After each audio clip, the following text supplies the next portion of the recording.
a quick experiment. If you stand with your toes pointing outward, you get great side-to-side balance for dodging and pivoting. But if you try to sprint straight forward from that stance, you'll stumble. To run fast and efficiently, your feet need to point perfectly straight. This diagram shows how Formula One cars are deliberately set up to stand like that. Looking at the right side, the front tires are permanently angled away from the center. In the engineering world, this is known as toe out.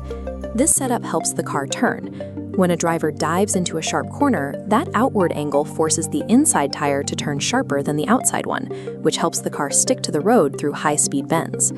But then the car exits the turn and hits a long straightaway at high speeds. Because those tires are locked in that outward stance, they are literally being dragged sideways across the asphalt. This creates friction, generates drag that slows the car down, and rapidly cooks the rubber. For the entire history of the sport, drivers had to accept this permanent compromise. You either angle the tires out for cornering grip or point them straight for speed. You could never have perfect efficiency for both at the same time.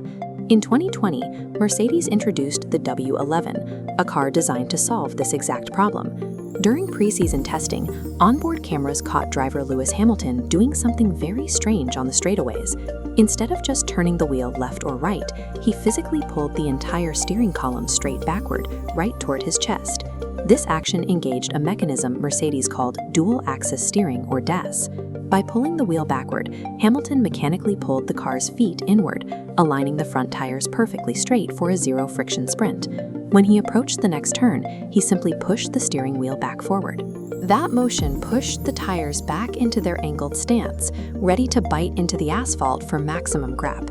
Mercedes had built a car that could change its physical geometry mid-lap.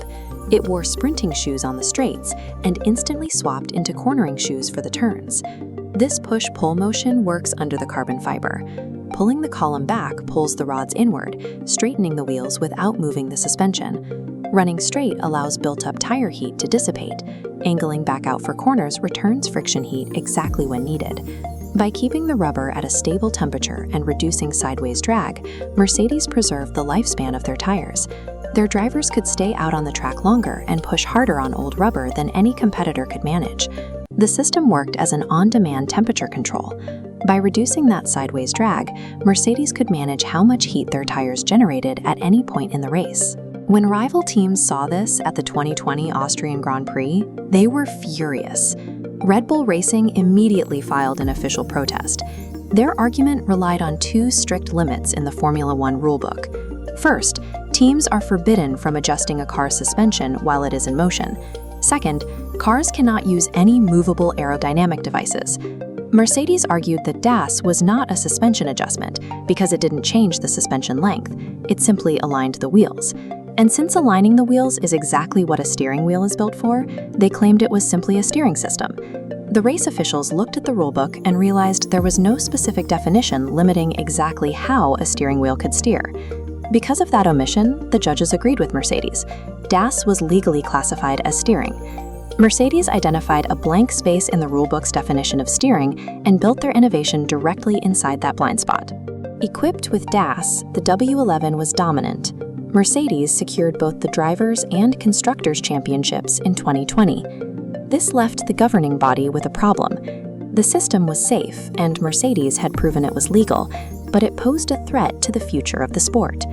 If DAS remained legal, every other team would be forced to spend millions of dollars in research and development to reverse engineer their own versions. It would kick off an expensive arms race just to stay competitive. To stop this, the FIA closed the loophole for the 2021 season. They updated the technical regulations with one specific word. They mandated that a steering wheel must be rotational, which officially outlawed the push-pull motion. Formula One is a battle of drivers on the track, but it is also a war of reading comprehension. Sometimes the greatest competitive advantage comes from figuring out that you can pull the wheel instead of just turning it.